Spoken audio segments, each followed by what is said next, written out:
Welcome to Damsels in Dialogue, a podcast dedicated to the female protagonists in fiction, film, and the stage. Co-hosted by Katie Zetter and India Marie Paul. Here at Damsels in Dialogue, we support the LGBTQ plus community and all women because trans women are women. For our second season, we have wands at the ready, and we'll be discussing the women of the wizarding world. We start the season with two witches that show how different two friends and heroines can be, Ginny Weasley and Luna Lovegood.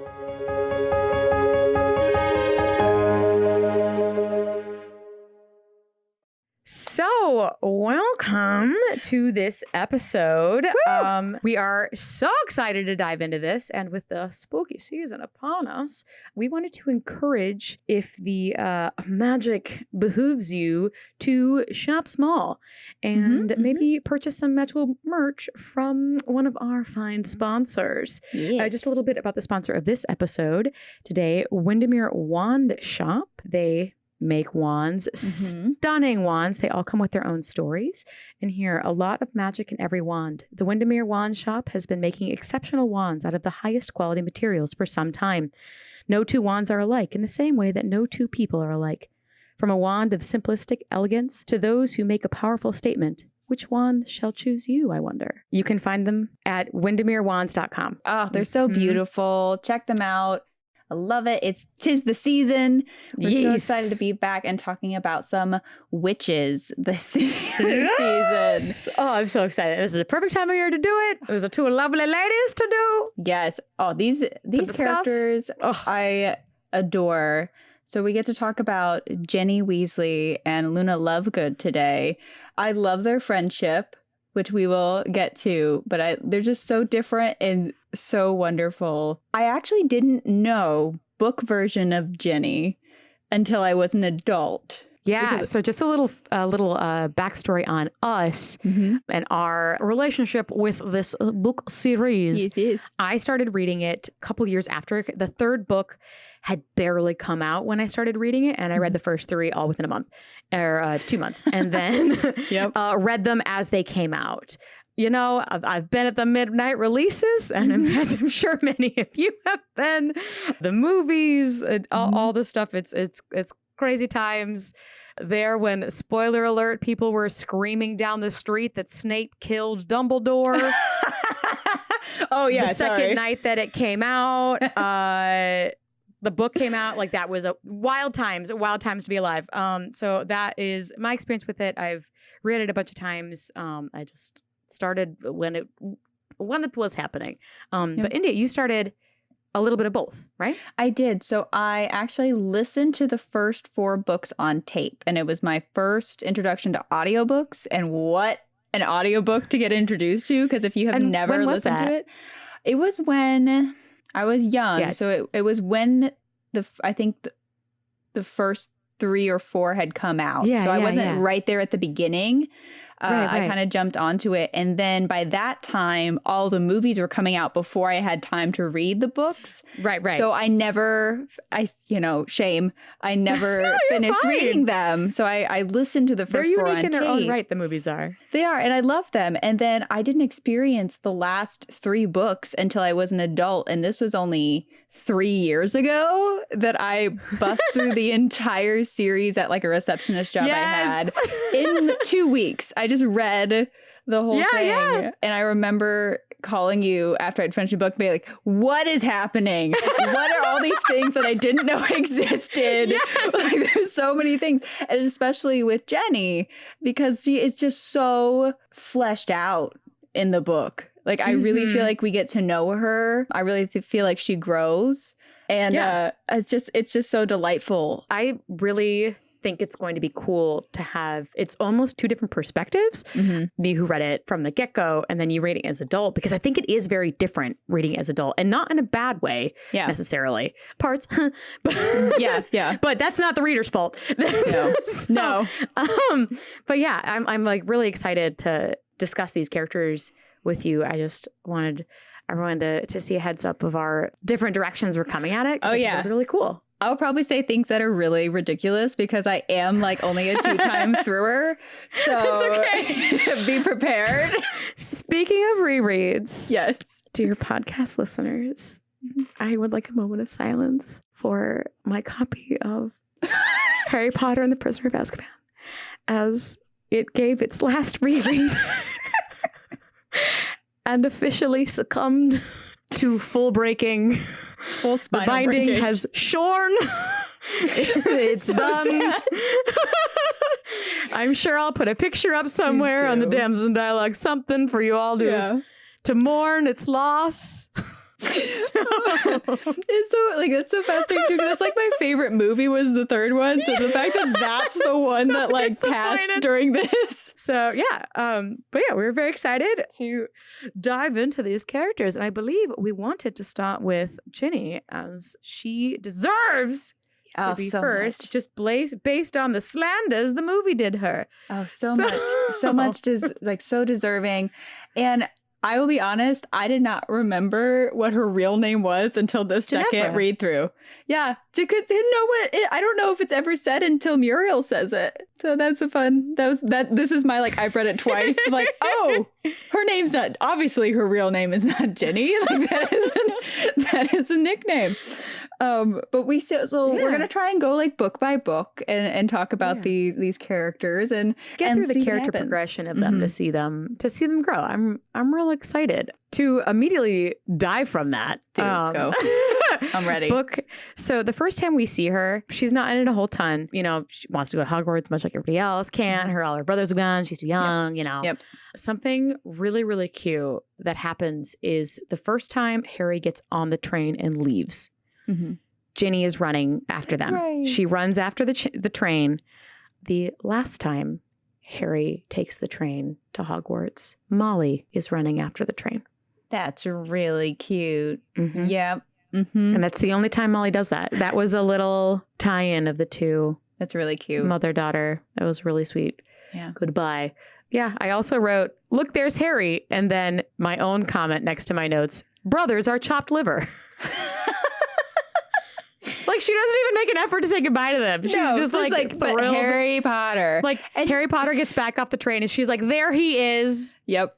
Yeah, Don't care about the brothers. And I will say, like, her progression with this, like, crush, I think is really interesting because we all know where she ends up. But to her, a figure that has been nonstop, like, a savior, and he's just there. It's a famous person. Yeah, it's she has a crush on a famous person. Yeah. Like, she's the girl that all of us wear with the poster on the wall. Can you imagine if your brother just, like, brings him home casually? Dead. Like, yeah. She's described so much in the first and the second book of like every time she sees him just shutting up. First book, no, she talks to him the whole time. Oh, that's right. It's not until the second book that she is Star Trek. Because the first book, you only see her a couple of times. It's her going to the train and from the train. Mm-hmm, and both times she is unafraid to loudly proclaim, which is what she's like. Yeah, that's who she is. But of course, when you are so starstruck, you run away from your crush. Yeah. Understandable. That's really cute. I'm assuming we can venture to book two. We've got there. My first note is that she knocks things over when she sees Harry at the burrow. It's really cute. Like, that is so endearing. It's like, yeah, we've all felt that. Yeah, it's a really endearing, like, and very realistic crush, I think, that she has on him. Like, it is portrayed well and doesn't, to me at least, it doesn't come off as immature. It comes off as she's an 11-year-old girl with the crush. Yeah. Yeah, she's young. She's, it feels like puppy love. It feels genuine. Doesn't feel too forced. It was really sweet.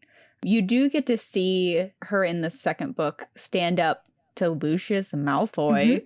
And I just wrote like, yes, this is just a highlight into what you grow to be. The first time she spoke in front of Harry was to tell off Draco. Yeah.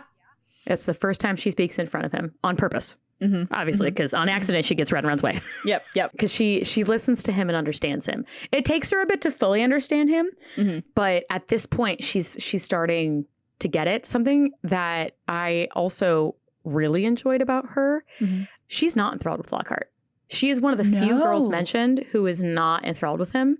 She's not like anti-Lockhart. She's just Not giggling. That guy that mom likes. Yeah. Embarrassing. Yeah. You know? Yeah. She is one of the more level-headed of the group. And I am happy that she kind of takes a front seat at the end of this book, obviously, with the Chamber of Secrets.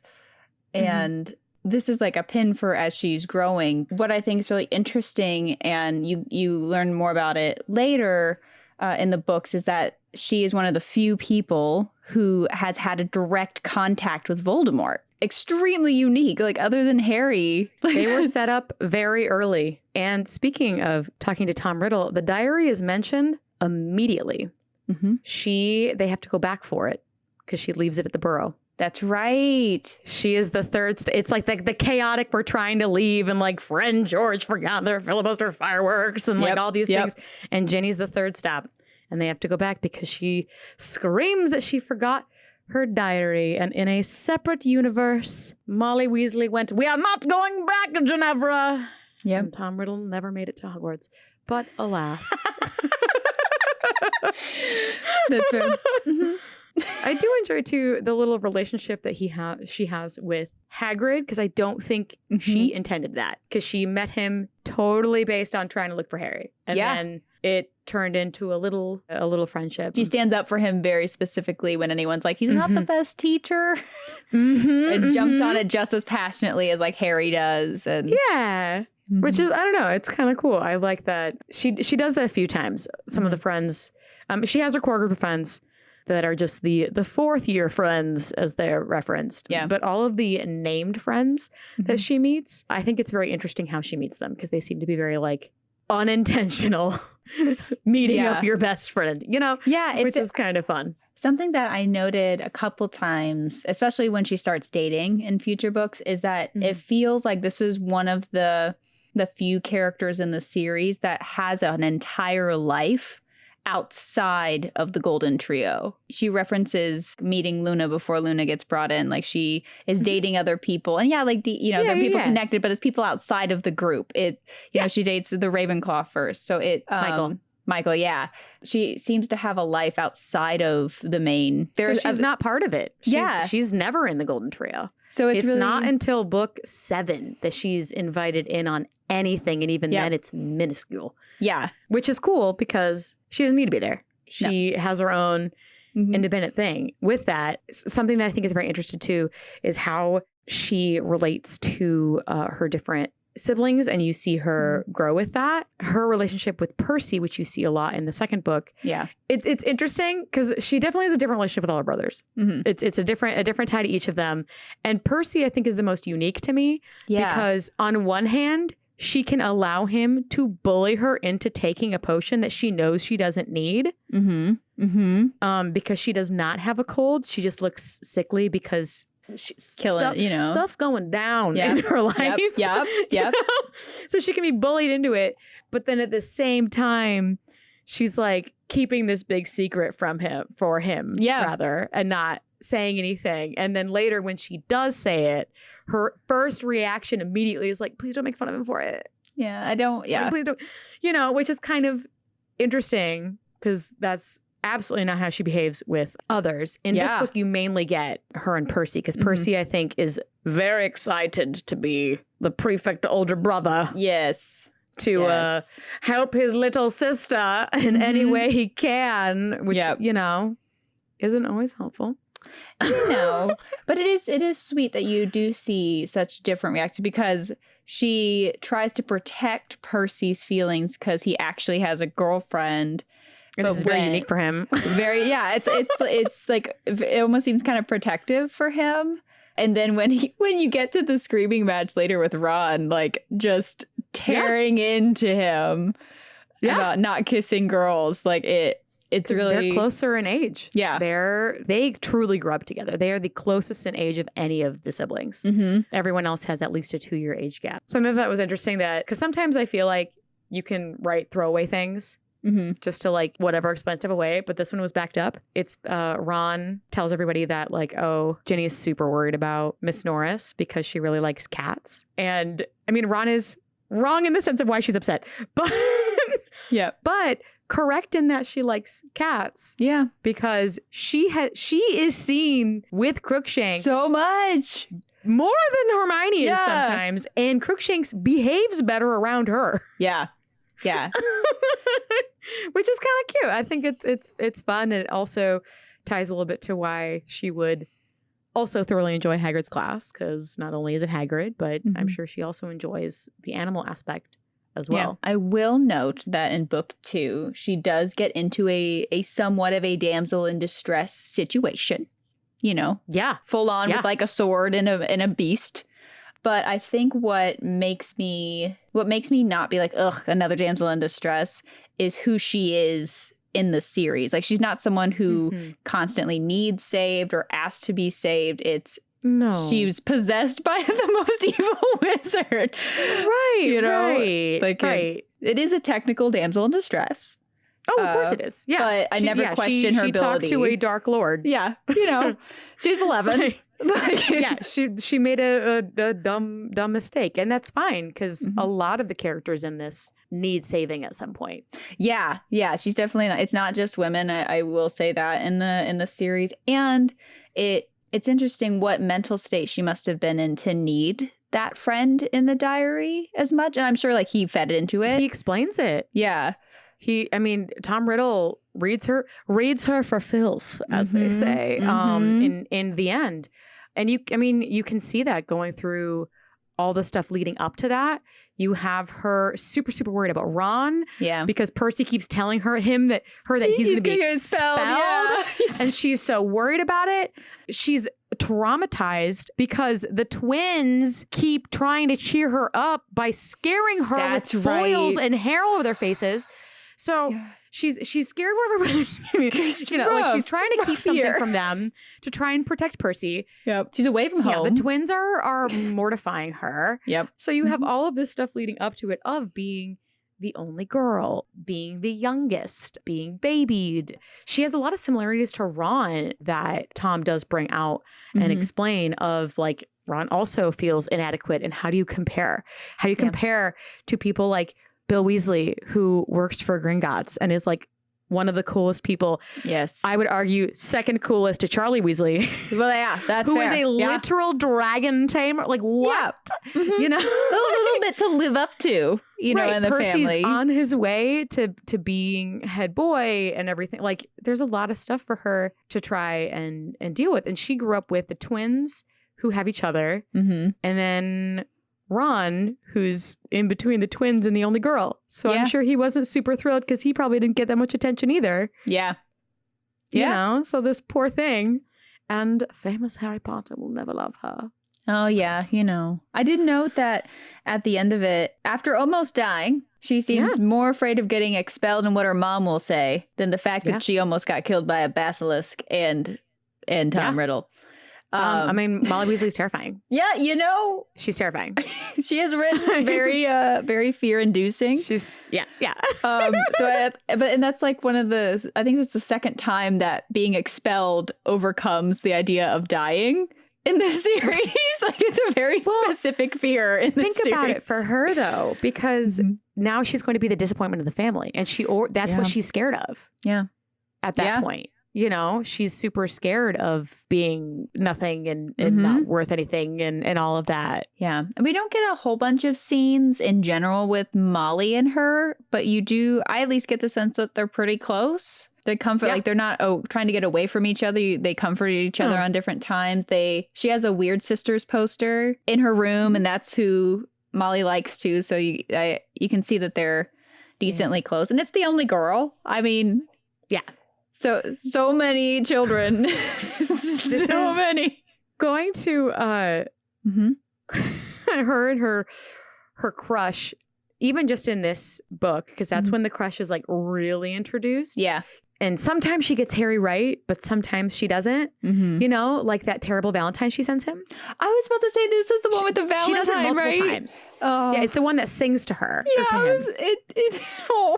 It's like shrill is what it's described as. Like that's the one that, because it's Lockhart, so it's the little dudes. She sends a different get well card that's shrill. Yeah, that's right. The get well card's the one with the and I think that may be in a different book. Yeah, it's in a different book. It's so crazy. Many cards. So it's, yeah, she like sometimes gets them, sometimes doesn't, which I think is very understandable. I thought it was very cool, though, that in the moment when push comes to shove and she wakes up and is immediately concerned, she starts to, like, she wakes up, full realization of what she's done, cries, tells Harry everything. In that moment, she's so full of emotion. I don't think she understands it's even Harry at that point. I think she is just mortified and been through so much that she just dumps all of this on the first person in front of her.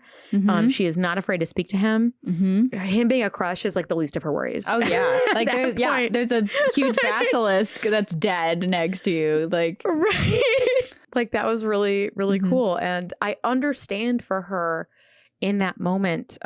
Just circling back to Tom a little bit, like we learn about him in that he is a master of manipulating people. Yeah. She is easily manipulated at this point as being a young and impressionable girl.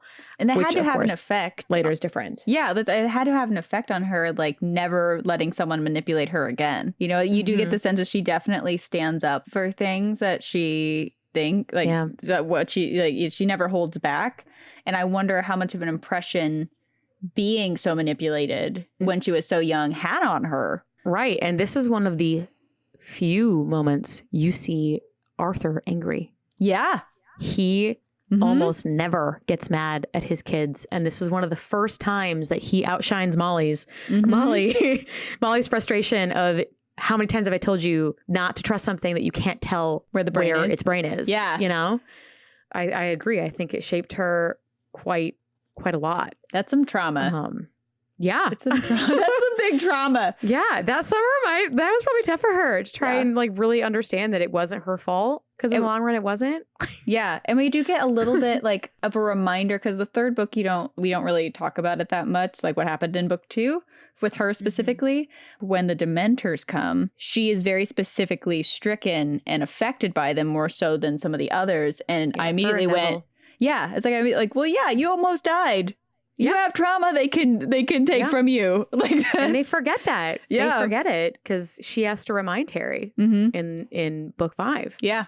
She is a strong person. And speaking of her being a strong person, something that I thought was interesting with her brothers' relationships is she, at this point, doesn't want to tell Ron. She's too embarrassed and worried, she tells Harry and then lets Harry tell Ron what happened. She's too upset to tell him. She doesn't, and you see that a couple times when she's younger, that things that she's particularly embarrassed about, which is not much. Yeah.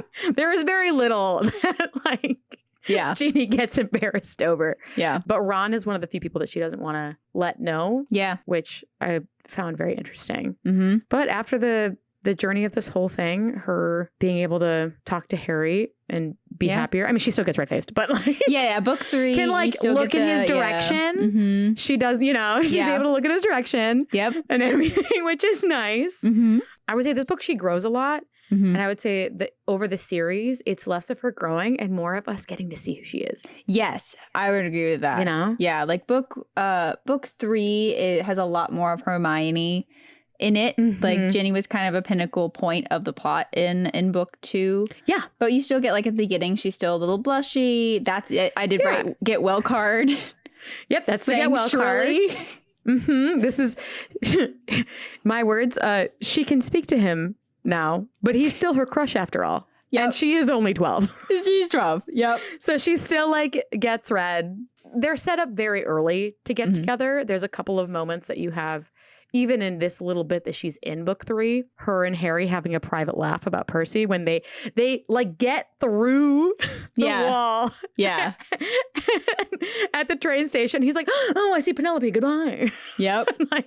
And it's not the group. It's Ginny and Harry have a little giggle. But this is where we first see actual Ginny.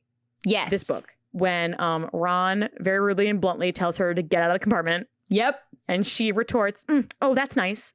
And walks off. Yep. That's like what she's actually like. That's how you would behave with a sibling. We already talked about her and Neville were equally as affected by the Dementor. Yep. She did let Hermione comfort her. Yes. After that, their relationship, we can talk a little bit about in this one, is really interesting to me because we learn later how much she helps Ginny get over the initial crush. But I mean, she stays over and is her roommate every time that she's at the Burrow. Yeah, absolutely. So they have to get somewhat close during the series. Right. I think it takes a while though. And because I have a couple notes of like, Hermione knows a lot of like getting ready chat, basics of Hermione's life and vice versa. But there's still a lot of stuff that especially Hermione is surprised about Ginny. And I think that comes from not from a lack of talking, but a lack of like being around her. But she also scolds Fred. Yeah. In that book. Because he's like, the twins also, comforting. Depending on the person. True. Not their forte. Their forte. Sometimes, Harry liked it, but teasing Ron about his dead rat. Not great.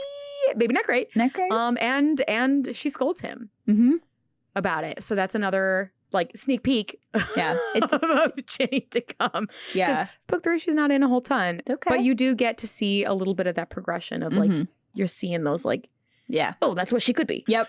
See, and we get in book 4, we get a little bit more of it. In book 4, we get introduced to her love of Quidditch, which is really cool because she goes to the World Cup, and I specifically note that she's really into it. And I'm like, here we go. We get to kind of understand that that's like she chooses to sit by Charlie. Yeah, probably because they actually can talk about it. Because, Charlie almost went pro. Oh, that's right. So he could have gone pro. And instead he chose Dragons, which, I mean, obviously. What a thing to live up to. I mean, I can't. Charlie. Right? Yeah. And he's so chill about it. Like, he's so excited to tell her about it. And this is where I really like this book, too, because you get to see the rest of her siblings. You've seen her interact with Percy. You've seen her interact with Ron. You get more of her with Ron. She named Pidwidgeon. Yeah, and I looked up what that means, and it means an insignificant or simple person. I mean, like, is she wrong? On an owl. I'm like, oh, it's kind of a funny name. And then I looked it up. I'm like, oh no, she was being rude. She was being. I mean, is it not? He's like the size of a snitch. 100% accurate. But he's so wow, cute. the sass. She loves him. I did not understand the sass until I looked it up, and I went, okay. And Ron doesn't mind. Yeah, Ron let her name it. Ron doesn't mind at all that she named it. You know, like, it's kind of sweet. Yeah. I mean, she's still, I did make a note that she's still not allowed. She's not part of the trio. Yep. So they constantly keep her out of things. Yeah. But I did write too, she's just happy to be invited to hang out with her brothers. She's just, she enjoys them all. She's thrilled. Like, she's noted as enjoying watching Bill and Charlie fight with tables outside. Yep. Yeah, like her whole family's there. I mean, they're so much older than her. I'm sure she didn't really get a lot of time with them.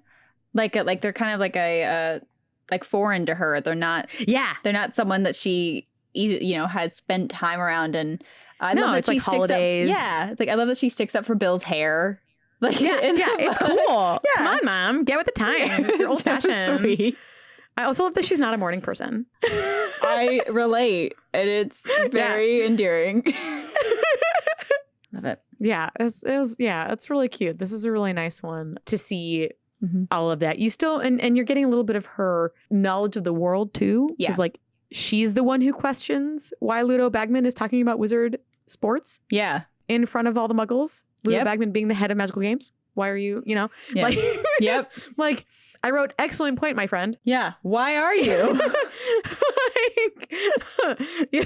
And we also get to see in this book her friendship with Hermione grow, or at least the talking between them outside of Harry and Ron grow, because they know a little bit more about like who's taking who to the dance. And, right. Like, she kind of gets to be the one revealing like, no, Hermione does have a date. Yeah. I like that Hermione also has someone to talk about that with. Yes. So Ginny gets to be that person for her, and then she gets to go with Neville to the dance and get her feet. She's super upset about it. I know. That was devastating. But real quick before we go on to that, just to wrap up the bros. I don't know if you got that, but the only person who is mentioned, Charlie is mentioned hugging Ginny goodbye, and no one else is mentioned. Charlie's like, goodbye, Ginny. Nobody else. Everybody else go off to Hogwarts. Quidditch buddy. I love it. Maybe he knows. Like, maybe he knows that she'll. Well, also, you know, like, he also didn't grow up with her. yeah. He's probably also taking advantage of The like, time. I never got to see you. Yeah, his little sister. Like, that's so. Yeah. Ugh, love it. But yeah, going to the ball and that scene, I would love to chat about. The scene where you discover that. Yep. Like, this is her butter reading people. She knows this would be an excellent time to make fun of Ron. Yep. Does she do it? No. She's reading the room. She's like, Ron does not need that right now. Am I going to hold back a laugh while I come for him for asking Fleur out? Absolutely. Absolutely. But she's still going to do it. She tries. She tries not to giggle at whatever the heck that was. And she doesn't. She doesn't giggle. Yep. She only fights back a smile. Yep. She does a great job. Well, she awkwardly comforts a mortified Ron. Appreciate that. She does instantly stop smiling when Harry says he asked Cho Chang to the ball. I did. Yep. Notated that. Instant mood shift. Yep. And I do like that she, for a hot second, forgot she still has a crush on Harry. And lumped Harry and Ron together. And when Hermione comes out and is like, why are you all acting like fools? And she's like, oh, shut up, you two. Yep. To both of them. Yep. And then promptly says, oh, they've both been turned on by girls. Ha. Like, Yep. That's the first, she does it later with Harry a lot more. Yeah. But that's the first time that she starting to break away from gets that. sassy. Yeah. It's revealed that she never stopped having a crush on him. I will say it does say a lot about her that when presented with the option to go with Harry to the ball, she does not break the promise to Neville. Like, that's to Neville. No. That's a big, she's a 13-year-old at this point. Like, that's some good integrity on her. I really appreciate that about her. One thing from the movies that I did like better about the Yule Ball is that Neville had a great time. Yeah. And I imagine Neville and Ginny having a great time at the ball while all of the chaos and not fun is happening. Like, I did enjoy that in the movies better than the books. But yeah, she's like mortified when she finds out that she could have gone with Harry. And you're right. It does say a lot about her to still go with him. This is when you can assume that right before the Yule Ball is where you can assume that Hermione and Ginny had the talk where Hermione was like, oh, you should date around and be yourself. Yeah. And so that's one of the reasons why she probably said yes to Neville. She also wanted to go, which get it, Ginny. Yes. Get it. Good for you. At the end of the ball, that's where she meets Michael. And they start talking. I'm sure she needed a break from the feet stepping. Yeah. Met him at the punch bowl. Yep. As you do. Which she keeps that secret. Either Ron is just completely not aware of it, which is possible. She doesn't want him to know. She says that as much to Hermione. That's and Hermione does say that. But also, Ginny is not, she's a very independent person. Like, when she's dating people, it's not like Percy where he's locked up in his room and writing letters to her to Penelope Clearwater all summer. There is no, even when you find out that, oh yeah, she's dating Dean now, there's no big show about it. Nothing. She doesn't write letters. She doesn't, obviously she hangs out with Michael and her boyfriends at school. Like, that's totally fine. And she enjoys them, obviously. But she's a very independent person. Like, even with Harry, she's pretty independent. So I'm not surprised that she was able to keep it from Ron as long as she did. But she is one of the last times she's mentioned in book 4 before we move on. And I love like getting to know her. This is so cool. It's like we're unpacking a human because now we're like getting to see her because we did meet her through like Harry's eyes. She is mentioned as part of the family and named when the last meal before the final event of the Triwizard Tournament. Yeah. She joins them and they all sit together around Harry and they're all chatting and it makes him feel like he's back at the Burrow, which is like his favorite place to be. Yeah. I thought that was very, very sweet. It was very sweet. And she is, she can talk to Harry now without like fully red faced by the end of the book. She can she's becoming her own person. She's getting over that puppy love thing. She's dating like it.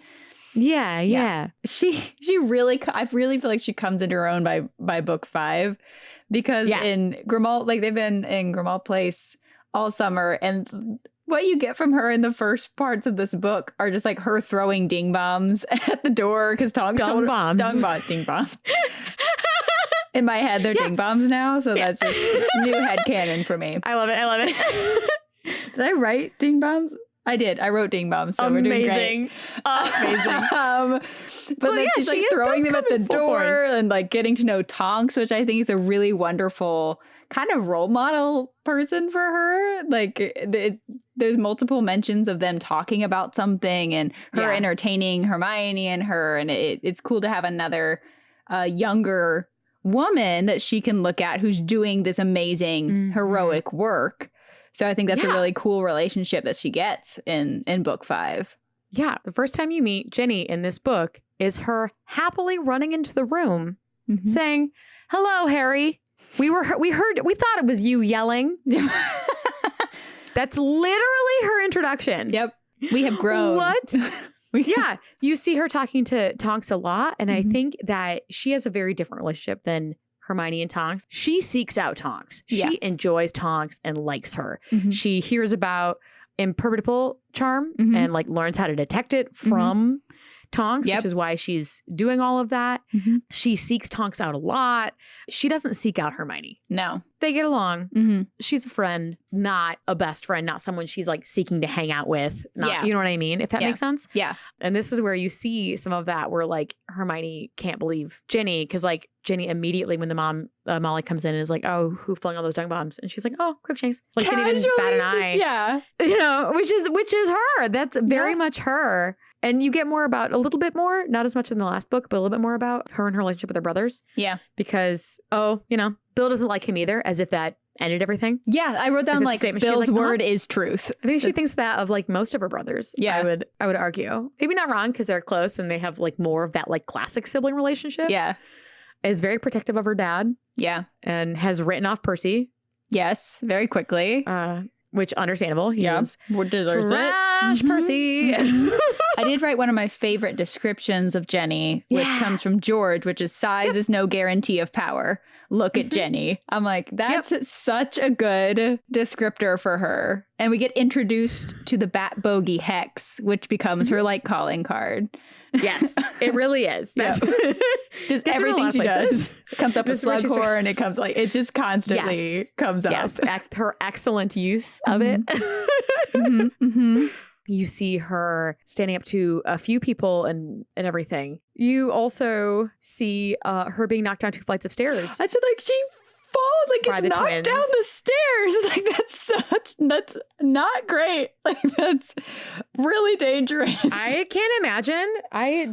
She definitely talks about the twins, not as siblings or even friends, but talks about them as if like, when she makes a quote later of like, something about living with Fred and George makes the impossible if you have enough nerve. Yeah. Like that quote. Yeah. Like the way she says it is very much these crazy people who live in my house. Yeah. They just, like,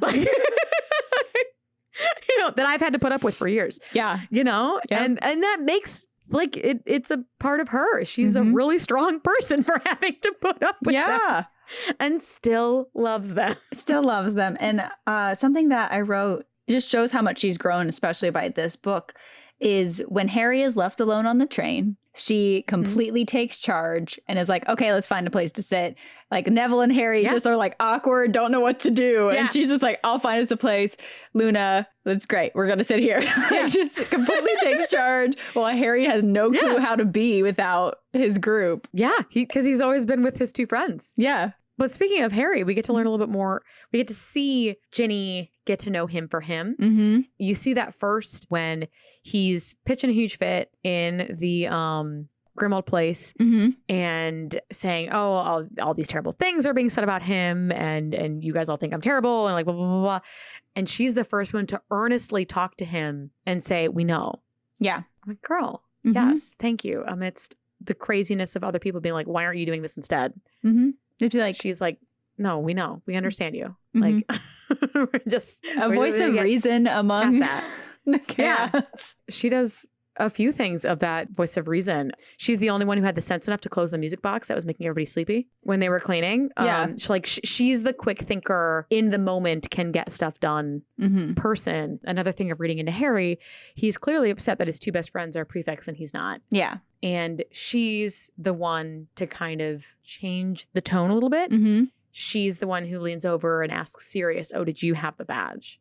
And it's discovered by that conversation that no, Lupin did. It wasn't James. It makes Harry feel immediately better. Like, things like that. Yeah. Like she's truly starting to see him for him, which is really nice to see because she has let go a little bit. She has her Michael. Yes. And, and doesn't have to stress as much about him. There's no pressure, if that makes sense. He can be a friend finally. Right. Which is awesome. I really like seeing that happen. And yeah, this is where we also meet Luna, and Luna. Ginny is not nice to her for like a whole, like the majority of this book. It takes a long time for that friendship to begin. And then once it starts, it's great. But it does take a bit. She's not that bad. She's all right, is what she says. Yeah, that's right. But calls her Loony Lovegood. It takes her a couple books to start telling people not. Yeah. The Luna-Jenny relationship is really interesting. And I think it probably is at the end of this book when they experience the Ministry battle together. Yeah. That solidifies and they start to get closer. Yeah. Oh, hands down. And I like that she grows from that, though. I really like that she grows from calling her Loony Lovegood to being this good friend. And it's great. It's sparked, that friendship has sparked some of the biggest headcanons about Ginny Weasley and Loony Lovegood is that they are together. That Linny is a relationship. I enjoy that fan theory. I enjoy that fan canon. That's fun. Yeah. I could see her with a harpy on a hat at the Quidditch game. Oh, hands down. Yeah. Like it'd be adorable. Yeah. It'd be absolutely They're both adorable. Very adventurous. They both would want to travel and do things. Like, I get it. Their priorities are very similar of like helping people. And we'll get to Luna here in a second, but like, but just something that connected them. Yeah. I thought it was really, really cool. I mean, she is conversational with her at this point, but they've been taking classes for years at this point together. Yeah. She does defend Neville when Neville calls himself a nobody. Yeah. You aren't a nobody. But then promptly makes fun of her because Luna's singing the Ravenclaw theme to herself. Yeah. Well, yeah. With baby steps. It takes a second to understand Luna. Yeah. But, they get there. I had a question for you. Yes. So because it wasn't super clear, there's a moment on the train when Neville is like super excited about his Membibulus plant and he like pokes it and it like squirts goo all over the place. And at that same moment, like Cho walks in. Yes. And then walks away. And she's like, that's weird. Good luck with that. Yeah. Like leaves, Yep. Don't blame her at all for that. Gross. So, but it's described as Ginny looks bracingly and uses Scourgify to clean it. So is she looking bracingly because Neville has spewed plant guts all over us or all over everybody? Because number 2, Cho walked by or a little bit of both? I think there's a lot of inserts of Cho versus Ginny, especially when they get she was Seeker when she becomes Seeker and she got it right under Cho's nose and like again when she gets it and Cho like throws her broomstick after the match and I'm like, why? Like there's just so much like there's a little bit of cattiness in it and I honestly sadly think it's very specifically because it's Cho. I think it's putting in a little bit of the girl versus girl even though she's dating Michael. Yeah, I mean she still has a crush on Harry. Yeah, she does. But I understand jealousy. Yeah, it's human. Jealousy, I get her being jealous of Cho. But I don't understand the abrasiveness. Yeah. The few times it's put in, it feels very like specifically abrasive. And I'm like, I don't know that's. Yeah. It doesn't feel right. Because she has nothing to prove to him. Like, you know what I mean? She's still the one spending time with him. Right. It makes no sense. But yeah, the whole time in the carriage, she just makes fun of Luna. Yeah. Or just like laughs at Luna. Yeah. Attacks her when she talks about Hagrid. And then the mention of the 4th year friends. Yeah. That we never get to see. The vague 4th year friends. But she has some. Yeah. I think it's funny too that she's been given, Because of all the things you could give a character to make them like quirky fun, she was given impressions. That's right. Because she does the impression of Umbridge at Hem Hem, and then later in the series you see that she does more impressions of other people in the Quidditch games and all that stuff, and it's like what a fun weird thing that you do. Like yeah.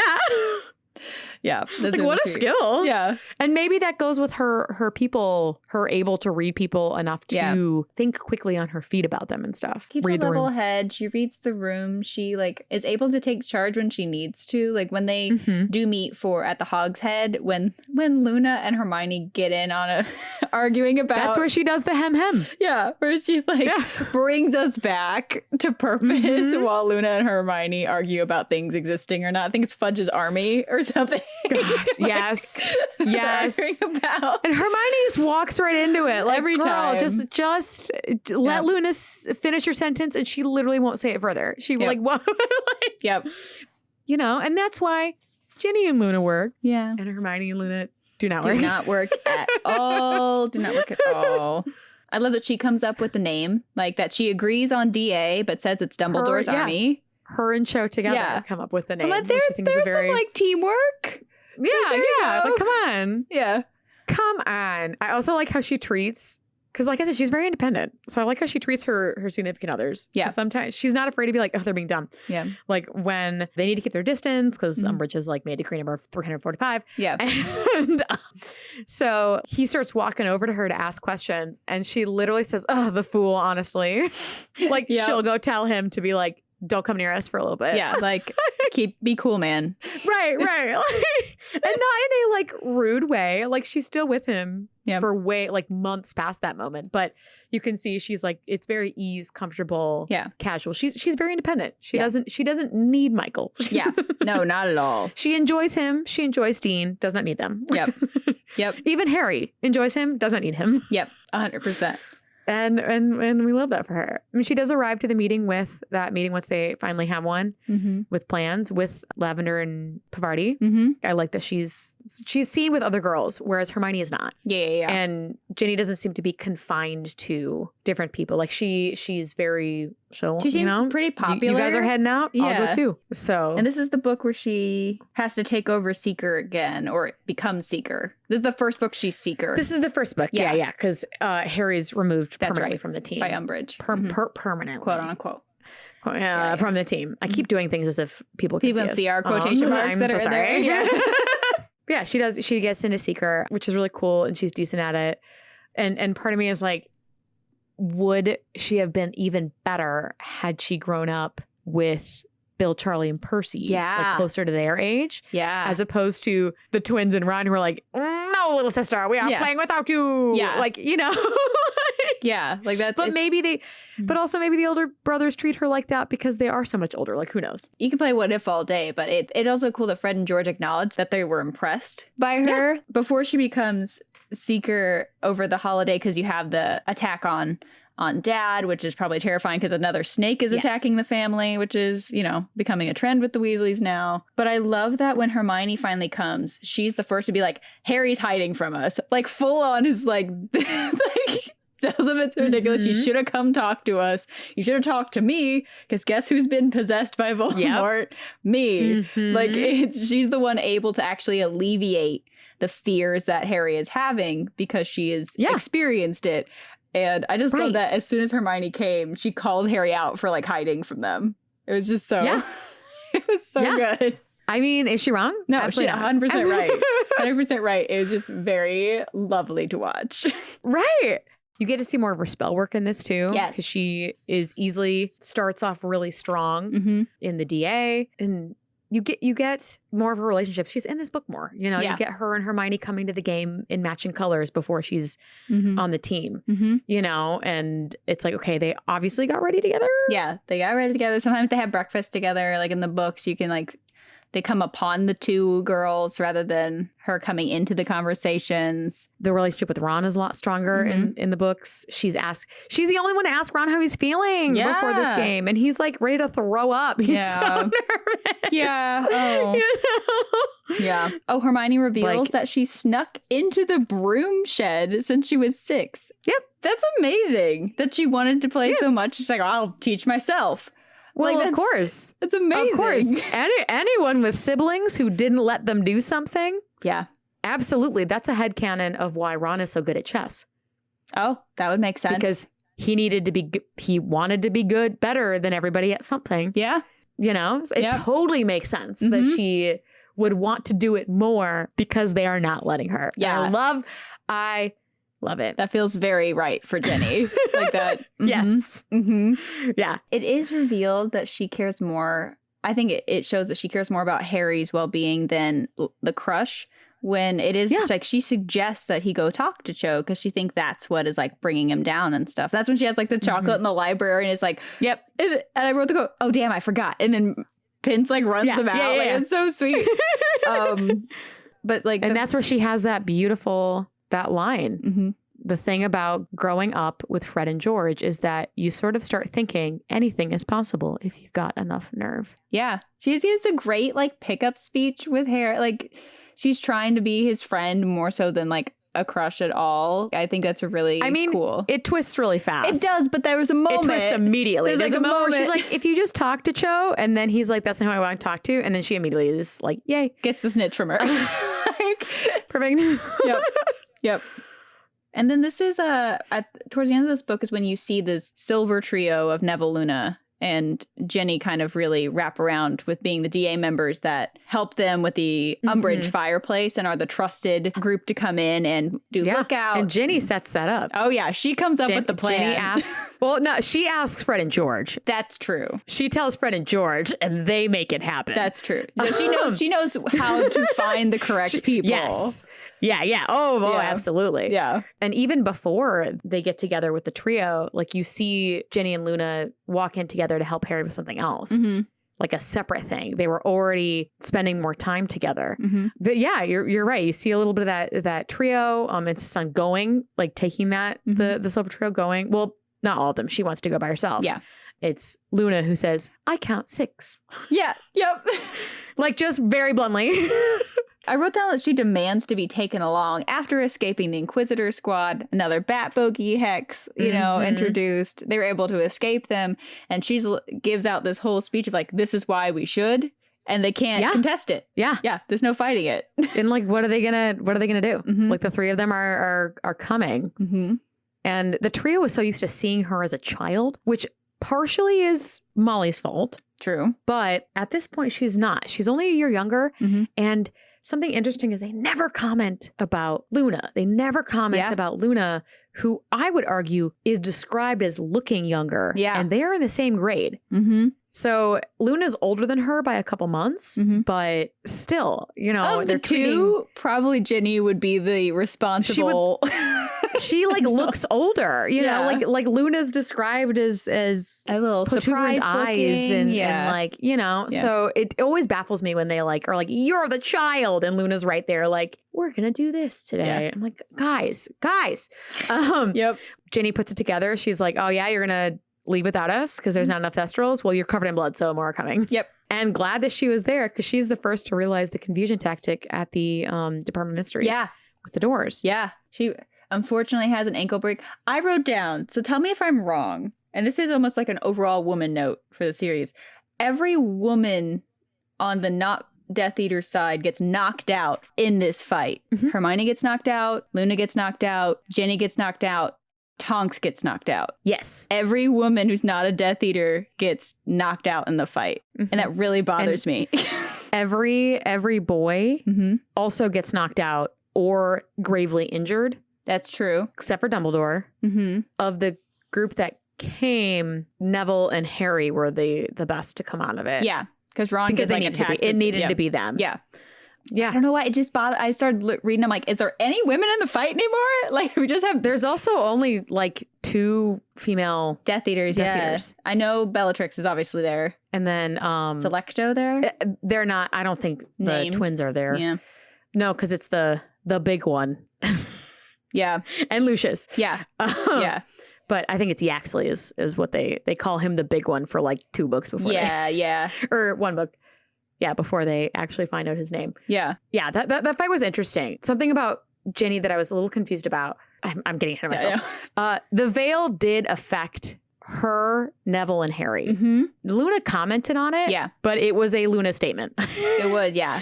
It wasn't like her being reeled in. Yeah. So it's the same 3 that were affected by the Dementors earlier. Yeah. So that made sense. And then the broken ankle, I mean, she's in tons of pain. I totally get it. She doesn't want it. Like the first time she speaks after when you discover that is when they're like, oh, like somebody help her. And she's like, I don't need help. Yep. And then like lets Luna help her. Yeah. The thing that I'm confused about is she screams at Harry to save Ron from the brain. Yes. And then gets stunned because her focus is on them. So I get it. But what I don't understand is she has a broken ankle, not a broken wand. Yeah. Unless she was worried about hitting Ron with whatever spell she's going with. But she has already been proven to be she has very good, strong sense of charms and wand use. So, and someone who's a quick thinker. Yeah. With a broken ankle, you just flamingo it. She has balance. She's like an athlete. Well, she doesn't need to stand to cast a spell. Yeah. Honey, sit down and like she's already there. Yeah. She's already sitting down because Luna's gone. Yeah. So it's like, that didn't make sense to me. Yeah. I get why everybody needed to be knocked out for Harry and Neville to have their moment. Yeah. But I just didn't understand why she didn't go down fighting. I do appreciate that she did go down yelling for Ron to help him. But I just didn't understand why she didn't. It would have been attempt anything. Cooler if she was like trying to limp over to help Ron. Like her focus was on Ron, but she was actively trying to be the help for him. Right, because we've seen Ron do that. Yeah, Ron had a terribly wounded leg and was still dragging himself to like throw himself in front. He stands up on it at one point. Yeah. By sheer force of will to protect Harry. Like, no offense to Ron, but I feel like Jenny has a much higher pain tolerance. Like, come on. Yeah. You know? Yeah, that felt anticlimactic for her. It was a big bummer. Yeah. But it's surely not as crazy as Luna's exit, which I think is wild, which we'll get to. About, oh my gosh, the poor thing. Yeah. The last thing I have written here is I love that she says she ditched Michael. I don't know if that's like an English colloquialism of how you say that you broke up with someone, but I just love the phrasing of I ditched him when he got too sulky about losing the Quidditch battle. Sulky. I was like, what? Yeah, what a reason to break up with someone. Like, I mean, she loves Quidditch, and if he's not going to support her, okay, bye. Yeah, it's like, oh, you're going to like pout because I won? Screw you. Bye. I loved it. That was such a good breakup. And it's like, oh yeah, now I'm dating Dean. Like, yeah. Like such a casual. And the way she says it too, like, oh, well, I picked Dean, so how do you feel about that? Yeah.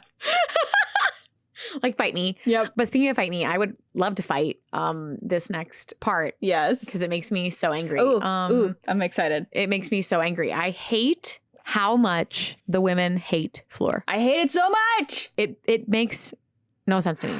Yeah, book like 6 the was first rough. thing she says, she insinuates that Fleur is worse than Umbridge. That is the first thing she says when she's introduced into the book. I'm like, okay, drama, like, let's calm it down. I'm sorry that she's happily in love with your brother. And the only excuse that she gives is that she's condescending. And I'm like, that's all you got? Like, that's why you hate her? Because you think she's condescending when she's talking in her second language? Yeah. And even then, she only says a couple of things that you know, like, oh, I think it's better how we do it here, or it's not everything out of her mouth. No, and Ginny specifically like calls her a cow. And I'm just like, in what world could anyone even pretend that she's not beautiful? Like, that's just catty for catty's sake. Yeah, like, she's part Vila. This is not even about taste. This is about charmed blood. Right. And I don't understand why she thinks that Fleur treats her like a 3-year-old. She like says that oh, Fleur treats me like a 3-year-old. And I'm like, your mother treats you like a 3-year-old. Everyone, like, be mad at the world. Like, Fleur doesn't. Yeah. Fleur goes out of her way to change what color dresses they'll be in so it fits her hair better and she looks good. It doesn't make sense for it's Hermione hates her. I don't understand. And they get mad at Harry for defending her. Yeah. And I understand her. I do get maybe disappointment of like when her mom kind of wants maybe Tonks will take Bill away. Yeah. And I get that because Ginny loves Tonks. Yeah. I get her like disappointment. Yeah. At the chance to have Tonks as a sibling. And like, I get that. It's just hate. It's straight up hate. And it doesn't feel like Jenny. No. Like it doesn't. No, it feels like we need something funny in this moment. Yeah. Let's make everyone hate Fleur. Yeah. Which is so stupid. Yeah. I really don't like it. Yeah. We'll have a whole rant because we do have an episode with her. Yeah. So next week Weasley and her. So that'll be fun. Yeah. I can't wait because that poor thing gets unnecessary. Yep. But yeah, it does feel forced from Ginny's point of view, especially since she still is caring of others. People are still calling her a little girl though at this point. Yeah. Which is weird because like at this point, she's now 15. Yeah. And in wizard standards, 17 is an adult. She's still a girl. Yeah. She's still young, but she's not like a little girl. Yeah. It's the baby of the family syndrome. But people on the street are calling her a little girl. Yeah, that feels is wrong. What is weird to me. Yeah. Like they're still trying to push that, she's little, which is, I just don't understand it. Yeah. Whatever. Yeah. They still, she has the cute things with Hermione, like loving the daydream charm potions that the twins made. And they're like enjoying that. And then you have that twins treat her like the Mediatrice Taylor Swift moments. Yeah. She gets her pygmy puff named Arnold. Yes. Yeah. Yes. It's real cute. She gets invited to the Slughorn meeting on the train because of her famous Bat Bogey hex. Yes, that she does in Zachariah Smith. It's so good. Oh man, when she that's later, but when she crashes into that, it's good. It's so good. She also, which I thought was another one of those moments where I'm like, okay, tease Ron about it. I get it, but this seemed a little too harsh. She trips Ron. Yeah. When Ron is saying goodbye to the family. And that seemed a little too... That was weird. Much for me. Yeah. Mock him all day long. But it seemed a little harsh because she embarrassed him so much. He left without saying goodbye. Yeah. That seemed like a little... Yeah.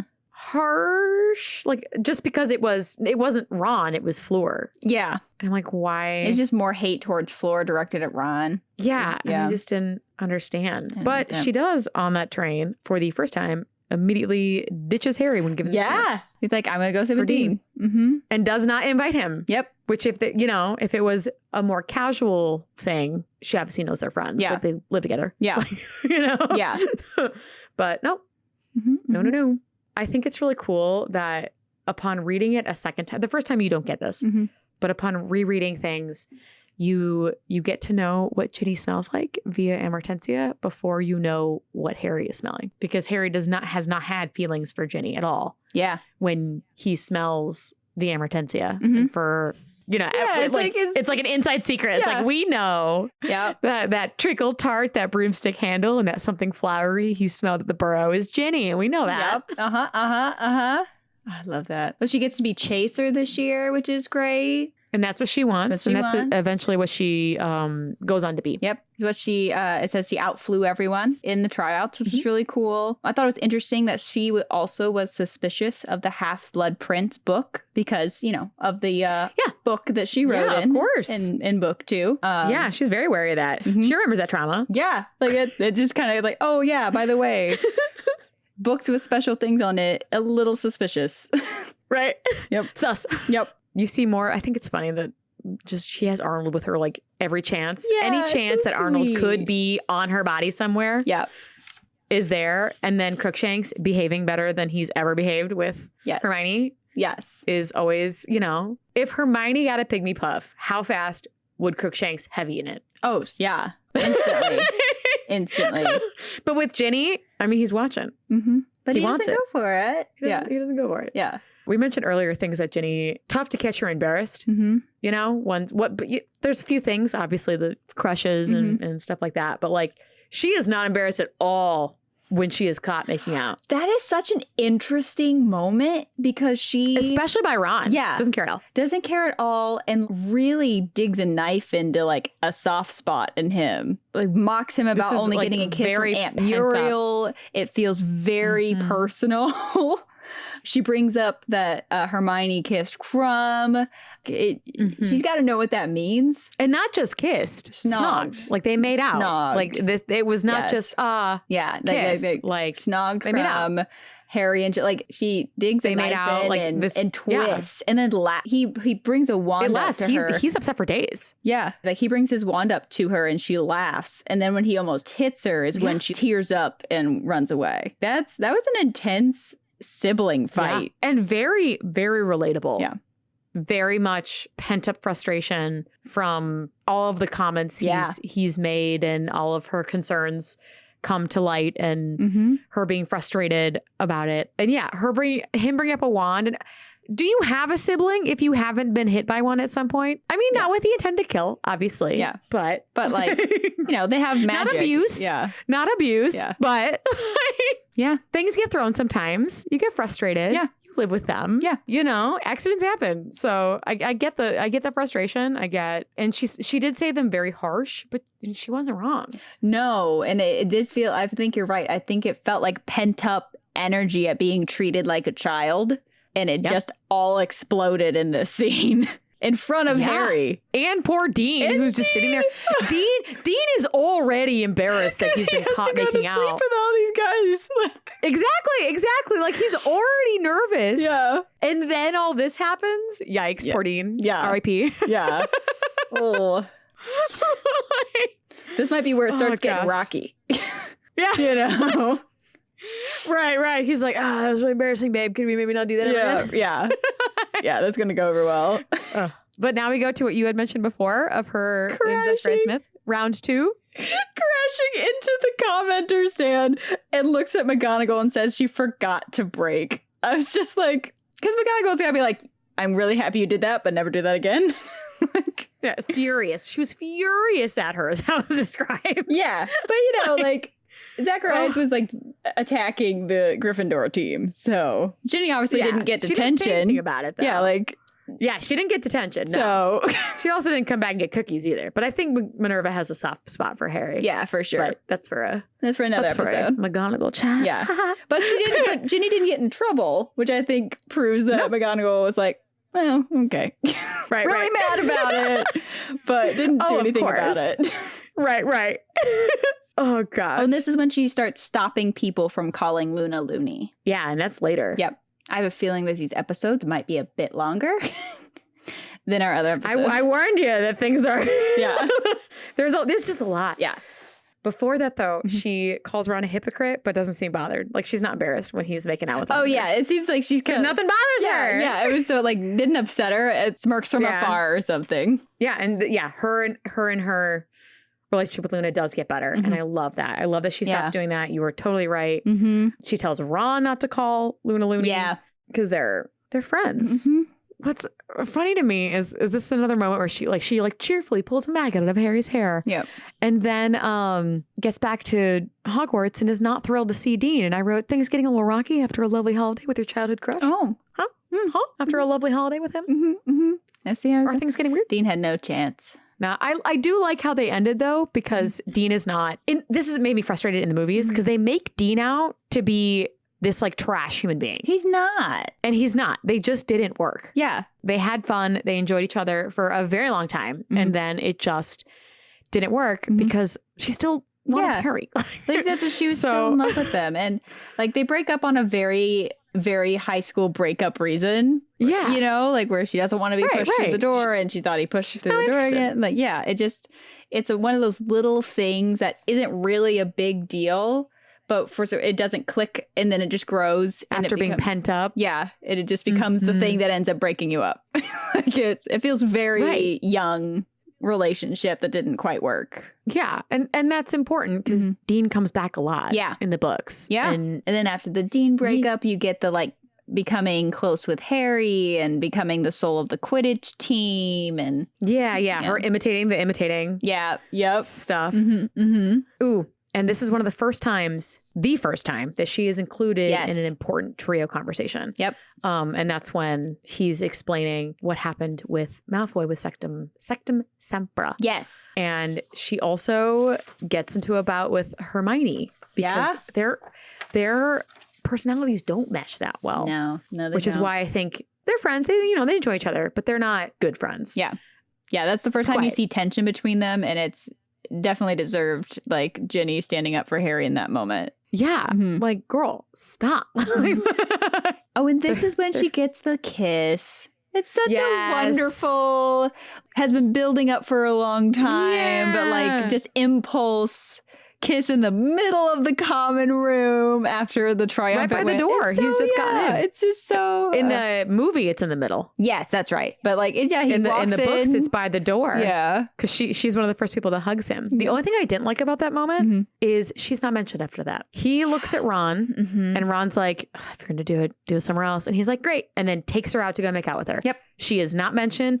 She does not get a say. Yep. She does not offer consent other than to like run after him. Yeah. And that I thought was kind of weird. Wouldn't she also like look at Ron and be like, I dare you? Yeah. Like, I feel like I dare you, tell me no. She needed to be part of the transaction of like brother acceptance, because it is a very specific line to cross. And like he kissed her and then dragged her out of the room. Yeah. I feel like she would have dragged him out of the room, if we're being honest. Right. So I was like a little bit like, why? Yeah. It was still how they kissed was cute. It was very sweet. And she does tease him about the permission. Like, she doesn't need it. Yeah. And she's not mad at him. She's not like mad at him when she says that. Yeah. She's just like, you're a silly brother. Yeah. Like, okay. I'll give you this one. I'm in a good mood. Like, right. Yeah. Right. Yep. They're good together. Her and Harry are good together. Yeah. Running through the battle, Harry knew they would be in the middle of it. Yeah. And they were. Yeah. She's dueling one of the Carrow, the Carrow brother. Carrow. I'm like, ooh. And like all the spells are like avoiding her because she has the luck, which is great. But she's the one who pulls Harry away from Dumbledore. Yeah, I had noted that too. I'm like, she's the one who's able to touch his shoulder and take him away and comfort him. Has the sense to do it. And while she's doing that, fills him in on what happens. And tells the story Pomfrey, that he's dead, and shushes her so Harry can tell them what happened. Like, the plan being like her and Neville together with Ron. Luna and Hermione on Snape was not their strongest choice. Was the worst decision of it. I don't know why they put those two there. I don't know either. I will say with that moment though, if Flitwick wasn't the one that came down to warn Snape, I think the tides would have turned. Oh, for sure. Because Flitwick as a dueling champion would have been significantly harder to beat in actual combat than unaware talking to Snape worried, like. Yeah. Oh, yeah. I would have liked to have seen that. Yeah. And like you said, she's the one who tells Dumbledore is dead. She's also the first to notice Fawkes lament. Yeah. And after the outburst with Fleur, she's like, oh, I suppose she's not so bad. I suppose she's not that bad. I'm sorry. What? Yeah. Self-reflect a little bit on that. The whole, like, the breakup at the end of book 6, I thought was really... I thought she was described very much like a warrior. Like someone who understands the stakes of what's happening. And I thought that was really, really cool. Like, she's described as not very tearful warrior, ready to do what's necessary to help what's happening, even if it hurts. Knows it's not, like, doesn't take it personally. Because she knows it's not. Yeah. You know, she's just such a resilient human being that can see beyond that it's really cool. She shows out that whole scene because she sees that Harry's in his head and is missing things. Yeah. And she's constantly nudging him to be like, look at the mer people, look at this, to help him, to be that anchor for him. Yeah. Unlike the movies, where Harry makes a big point in the books that something he really enjoyed about her is that she's not very weepy. She's a very boy thing to say. Yes. But in the movies, I mean, she's weepy left and right over Dean. She's weepy left and right over other things. Like, she would not cry over Dean Thomas. Like, that's not what she's like. No. That's not. I could see her, obviously. Yeah. Quarrels happen. And she did get into fights with Dean. Yeah. But, like, it was always talked about later. If she did have those moments, it was in private. It wasn't a public. Yeah. They did her dirty. Yeah. Coming into the end of the series and you fully understand her, you're right. She is that warrior and continues to show that. She still shows that she's young when her birthday present to Harry is making out. Yeah. like, oh, okay.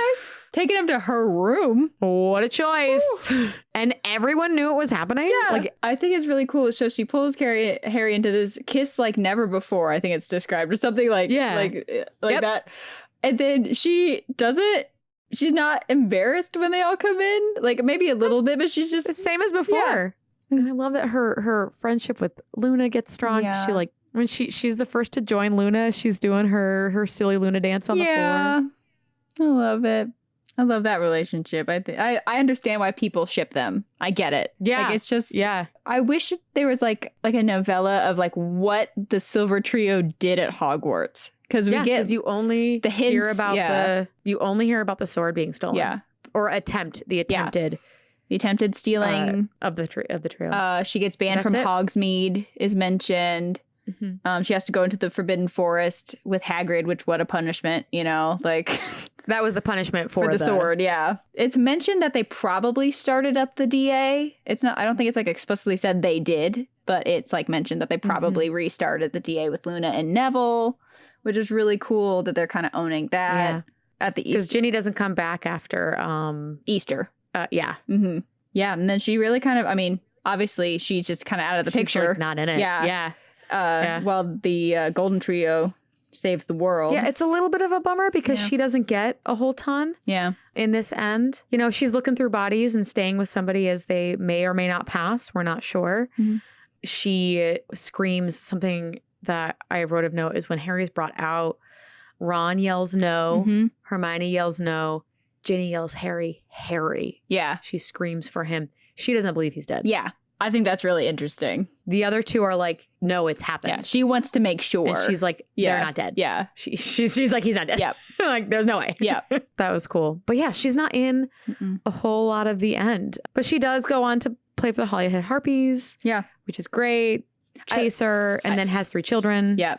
I do love that at the end, she compromises after the raging fight about fighting and stays in the room. And like as soon as she gets, I feel like when Tonks showed up, she was going to leave anyway. But having the reasonable excuse for Harry kicking her out of the room requirement. It's like, okay, with Tonks. Bye. Absolutely. Yeah. With Tonks, goodbye. Give me a reason. Yeah. Give me a reason. Let's go. Yeah. Just head straight into the fray. Yes. Which is amazing. She fights with Hermione and Luna against Bellatrix, which are really cool before Mom comes in. And that's saying something. I know it's 3 of them versus 1. Yeah. But Bellatrix is incredibly strong. They should all be dead. Yeah. She is a very, very powerful witch, which is why it takes 3 of them. Yeah. To even keep her at bay. Yeah. And of the 3, I think Jenny is probably the best dueler in my brain. Yeah. Like, I would agree. I think that's a really fascinating thing. And yeah, we get the lovely, like, has 3 children. I did, I don't know how up to date the fandom wiki is. It says so she was an amazing pro Quidditch player. And then it says that what I found says that she works as a correspondent for the Daily Prophet. Is that canon? Yep. Okay. Yep. She stopped playing to have children and then never went back to playing. And instead she writes about Quidditch. Yeah. Which makes no sense to me. It doesn't feel in character for Jenny. No, it doesn't feel in character at all. Yeah. Like she would totally be that badass who like still have your kids. Family is very important to her. Yeah. Obviously, but she feels like, she feels like bringing the kids in a pram to practice is what she feels like. She totally feels like that person. Of all of the women in the like young student women in this, she of all people feels like someone who is like have the kids and still rock like next season. Yeah. So that was weird to me. I don't know why they took that from her. Yeah, it felt out of character. And I there's absolutely nothing wrong with the, no, there's nothing wrong with it at all. It just seemed out of character. Yeah, it didn't feel right. I feel like she would have even like maybe even become a coach in the world. Like if she was going to retire from playing, since when has she been a writer? Like, is that like a never? Yeah. her hobbies are animals and Quidditch. It just doesn't. It's not. Luna. Yeah. I think they did give a good thing for her. And going with her, she's somebody that is so interesting because we do meet her so late. But something I enjoy about her is that she doesn't change over the course of this book. Yeah. She's one of my personal favorite characters. Same. She doesn't change at all. She just becomes more confident and like her ideas on friends. Like that's so beautiful. Her growth about having friends, and we don't get her till book 5. Is beautiful. Like book 4, the Lovegoods are mentioned. Book 5, we meet her on the train that we've talked about already, and she gets laughed at by Parvati and Lavender. It's mentioned that she's just kind of this oddball. Yeah. One of my favorite. She's introduced as like when I think Ron makes a joke and she laughs too long. Just laughs so hard. Like, he laughs so hard and like too long. She's never been with that. Yeah. She's literally, who would have said anything remotely funny to her ever if she has no friends? Yeah. And she loves that. She, like Ron and her's little friendship. Oh, it's so fun. It's so fun. And like her relationship with Harry is really it's important. It's really important. I think Harry needs it. And he describes her, I think it's in book 6, but we'll jump around a little bit with her, as being embarrassingly honest. And it's, I think, the best description of her because she doesn't filter it to please anyone, but what she says about what people are doing, like she calls Ron mean. She says things. He can be rude. Yes. Yeah. That are completely true, but they're not filtered to alter to who's there, or they're not filtered to like make someone feel. She just makes statements. Yeah. It's really interesting. And I was reading it thinking that I wonder if there was any purpose of putting her on the spectrum in this. And from what I found, she's not meant to be. She's not, because someone's not inclusive. Yeah, well, that's true. But the so that's why she's not. But you know, but the actress who played her has said she's gotten a lot of fans that relate to Luna, which I think is really wonderful. Oh yeah. Luna's phenomenal. Social norms are for others, not for her. Yeah. She doesn't need them. She's content to do her own thing, you know, and just live it. She's always been alone. Yeah. Even how she like states, somebody mentions Padma and she's like, oh yes, you went to, and just like word vomits. Yeah. Everything she's heard from Padma complaining. Yeah. Stuff, you know? Yeah. And for someone who is so intelligent, because she's in Ravenclaw, like I love that she's described as only believing things that have no proof. It's great. Because she has an open mind. Yeah. She has a beautiful open mind and loves her dad so much. And a lot of her stuff isn't from nothing. Yeah. When they first describe her and she's like, oh, reading the magazine upside down. How funny. I mean, in the movie, it's like that. Yeah. But in the books, it's because it tells you to. Like, in the Quibbler, there's a thing that says like, turn this upside down to read the runes. Yeah, it wasn't like, she's not, you know, she's not dumb. No, there's purpose. She has purpose. Right. And all the creatures she mentions are real. They're just different names of other things that exist. Yeah. She offers to carry Ron's owl off the train. Sweet. Also thinks he's very sweet. She doesn't have to. She literally just met them. She's just a nice person. Like, right. She just appears out of nowhere. I also love that she waits. She hears the whole conversation because like Harry is so flabbergasted that nobody can see these minstrels. Drags Ron out, has a big fit about it, waits until all that happens. He gets back into the carriage and she's like, oh yeah, I can see this too. You're just as sane as I am. Like waited until he fully embarrassed himself in front of Ron to be like, and then is like that was a choice. She was like, I'm going to wait till that conversation's done. I'll wait. Yep. We'll get there. Yep. She's very unbothered. Unfazed. If that makes sense. Just complete. Which is amazing, and what a skill, because that kept her alive so many times. Yeah. Yeah, and like the amount of people who like, especially in the carriage ride, when they jump on her about the Hagrid thing, and she's just like, okay, like very like just unfazed by being yelled at immediately, like abruptly by these people. And I mean, when Ron is immediately rude to her, when they jump onto the comments how Ravenclaw doesn't like Hagrid, she's like unfazed. Yeah. She's used to that, and she's not wrong. Hagrid's not a great teacher. He's a great person. He loves animals. He's a great caretaker. Some of his lessons are great. But some of his lessons are great. But he doesn't always read the room. Yeah. You know, doesn't like necessarily set up a curriculum that is building them towards an understanding toward care of magical creatures. No. No. Yeah. Gosh. She is very brave, though. I really loved the moment that she, uncaring of what's going on, walks right up to Harry and loudly exclaims that she believes him. Yes. And she will be on his side. And then when Parvati and Lavender giggle about her earrings, she misunderstands it and like doubles down. Yeah. And is like, nah, I believe you, Harry. Yeah. When she believes something, she like 100% believes it. Yeah. Which is why it's really funny to watch her and Hermione fight. Yeah. It's like Hermione just let it go. Yeah, just literally. Because it's not like Luna pushes it. She just like states her like little conspiracy theory and then just like moves on. Yeah. She's not going to try to make you believe it. No. Like, No. Yep. So it's like, why? Yeah. Oh, gosh. Yeah. I love her full support of her friends in Quidditch with the lion hat. Yes. Like, that's impressive magic. Yes. That's of course. That's really cool. She didn't have time to make it chomp on something. But she made that hat, I presume, created it. Oh, she did. Yeah. And full on supports them at Quidditch. Like, that's just really sweet. And then, because to be fair, she makes a live eagle hat. Yeah. For Ravenclaw. Yeah. She still is a Ravenclaw, but, Yes, of course. Full support of her friends when it's not her house. Like, it still says, good luck, Ronald. Yeah. It's really Not sweet. Harry. Good luck, Ronald. See that you're super anxious about it. Good luck.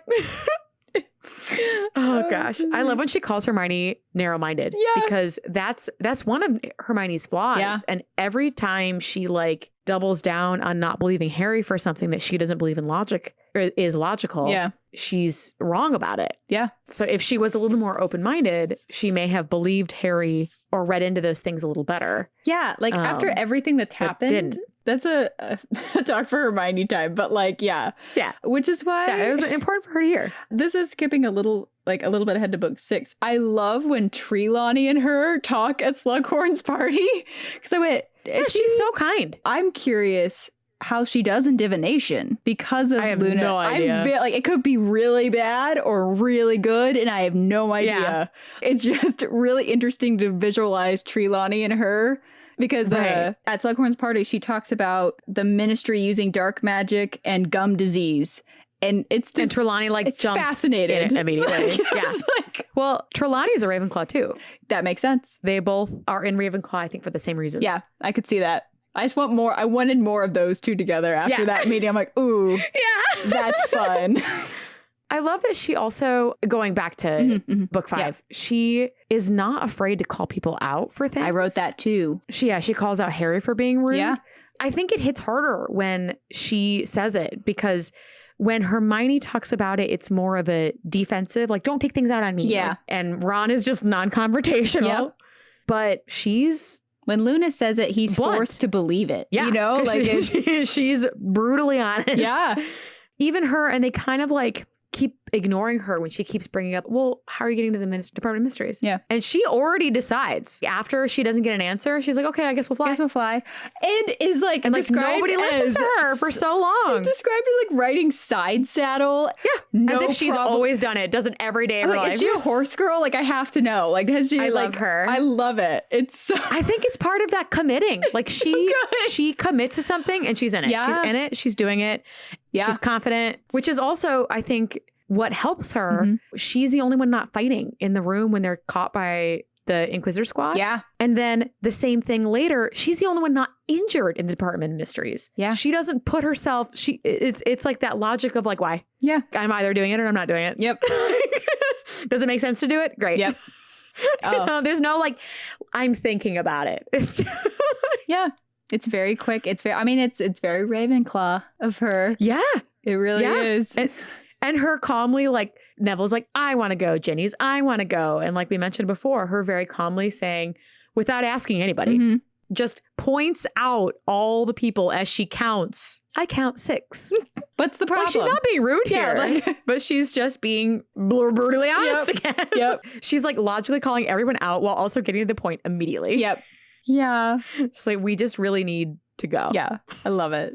She's a great addition to that team. And it breaks my heart at the end of book 5 when she's putting up the signs because people steal things from her. Oh, yes. I'm like, this is tragic. Like, that is not okay. And she's not bothered. And she's so chill about it. She's like, no, not they bothered. come back. I'm bothered. And that scene is so important for Harry. Yeah. It's so important for Harry. He's talked to so many people at this point, trying to figure out how to get over the death of this person he put as a father figure for himself. Yeah. And Luna's the only one who calms him down. And he says that. He's like, she believes in such extraordinary things. Yeah. That energy, you know, when she says, well, we'll see them again. Mm-hmm. Of course, relating to her mother, Yeah. which she very honestly answers. There is no hesitation. She's come to terms with it completely. But her at 9 years old, watching her mom die from a backfiring of her own experimental spell. That's in front of her. Harry has trauma, but he doesn't remember his parents. He did finally see Sirius die. Like, that was like, she just casual day. And mom is experimenting with stuff. And we don't know what that looked like. no, we don't get It's a not description. described. No. We don't know if she just passed out and died or if she was blown up. Like, we truly don't know.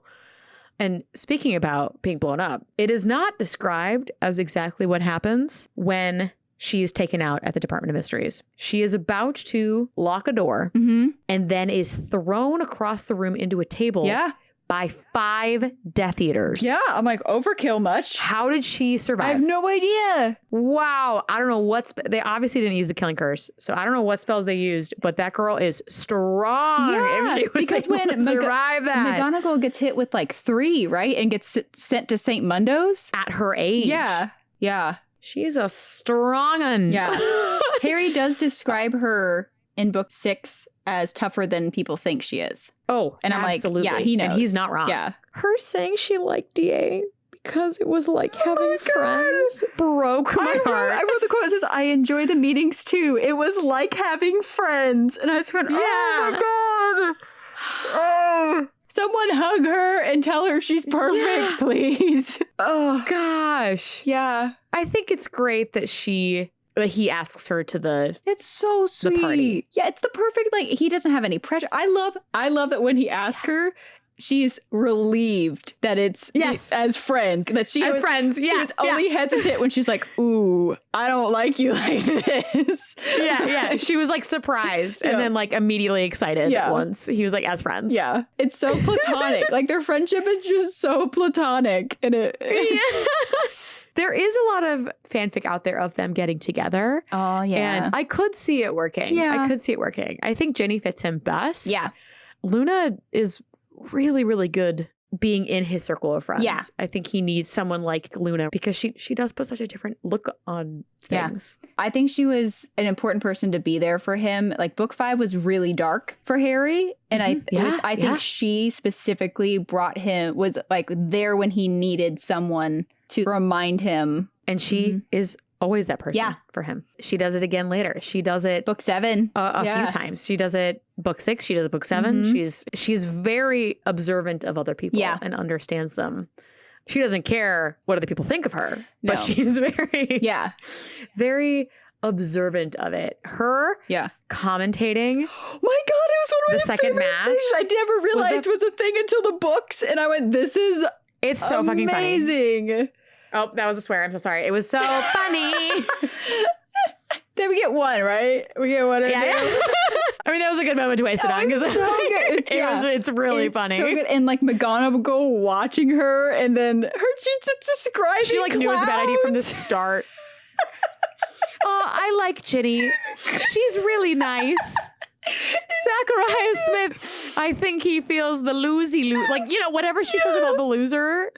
Like, oh my gosh, that was so funny. And she like just and people are like, what? And what I love about it is how much Ron loved. Because Ron like has fought people over Quidditch. Yeah, he like has constant fights with Dean over the soccer team. Seamus, one of the two. Seamus, about soccer teams and stuff. Seamus, I think Seamus. Yeah, one of the two. Yeah, and he, you know, he's like so avid. Like, he's such a huge Quidditch person. Yeah.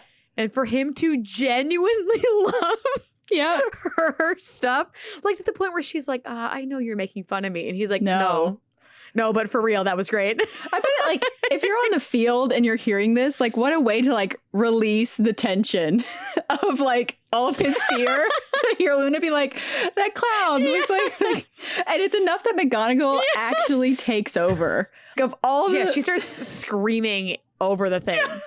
This is the score. Of all the bad commentators she's had, I don't know that she's ever physically like taken over commentation. No. It's just No. She just like screams at Lee a lot to like get it together. It's so good. Which I'm so disappointed wasn't in the movies because they're so funny. Oh, it's like the drama with the commentator at Quidditch matches needed to exist in the movies. It's like so funny. Like their banter was just hysterical. I mean, Lee's great. We love Lee, and I'm so mad that he's not in the movies more. Yeah. But also, though, when Ron, their little friendship that just keeps getting better. Yep. When she, without asking, pulls out all the schmutz out of her bag. I wrote to get out the like note from Dumbledore. Yeah. And just like doesn't even ask, like just like dumps it into Ron's arms. Yeah. Like there's other people around, but she just like dumps it into Ron's arms without asking, does it. And then when she takes it all back, and Ron's like interested. Yeah. He's like, what's this? She's like, oh, it's a good root. You can keep it. It's used for these things. Goodbye. Yeah. She brings out Like, a green onion, whatever, a large spotted toadstool. That's the Gertie root. Yep. And cat litter. Looking stuff. Yep. Looking stuff. Yes. Who really knows what it is. Yep. And Ron takes it all and he like in stride. Thinks it's funny. He loves it. He's like, no, she's pretty great. Like we like her, right? Yeah. Yeah. I love that she grew on him. Gosh. That's very cute. And I think book 7 is where she does 2 things. Well, 3 things, honestly, that are probably some of the most impressive things of the book in its fullest. And she's not in this a whole ton either, but she recognizes Harry. Oh my gosh. When he's under the Polyjuice potion. Yeah. Which is one of my favorite things in this whole series. Because she's that observant. Yeah. She is that observant of other people. She knows him from how he's holding himself and his expression. That's amazing how many people can do that. Yeah. I mean, you have it set up where like Arthur and Lupin are all screaming about, tell me what I know, tell me something. And she's like, you know, Harry, like bring her as like a detector. Like just right? The perfect like guard. It's so impressive and really attests to how much she really understands what's going on around her and truly doesn't care. Yep. The other thing is keeping her attitude when she's at Malfoy Manor. Yeah. Her not letting that bother her at all. She is the same Luna. If she wasn't down there, Ollivander would be dead. Yeah, that friendship is really sweet, and like he makes her a wand like right away. Like it's really wonderful. Yeah, and then the last thing, which makes me cry, and I'm so mad that they didn't put in the movie, that she does that also would have ended the series if she wasn't there, is when the Dementors come and attack the castle, and the 3 of them can't do it. Like like Harry can't pull a Patronus at all. He's so and Hermione's not helping. She's just screaming at Harry to do it. As their otter and their dog gets out and fizzles out, and Luna's rabbits the first with 2 other DA members, like Ernie and Seamus, and they all do that. And she's the one who kneels next to Harry and whispers to him and is like, you can do it too. I'm like tearing up thinking about it. Yeah. She's like, you can do it too. We're all here. Like there's things to like. We're all here. We're still fighting. We're all here. There's things to be happy about. Yeah. How? Girl! Like, I can't. And he does it. And he does it. Yeah. That moment I forgot existed and was absolutely beautiful. Because it's not in the movie at all. Yeah. It's so good. And it's so important. It's such a cool moment. It pulls in other characters that you don't get, like that Ernie, who also came to his defense that day that Luna did as well. You have Seamus, who spent almost a whole year denying it, doubting Harry. That little moment is beautiful, and her explicitly whispering to Harry. Yeah. So this moment is just for him. Yeah. That there's something worth fighting for. We're still standing here. We're still fighting. Yeah. So, it's a pivotal. They all would have died.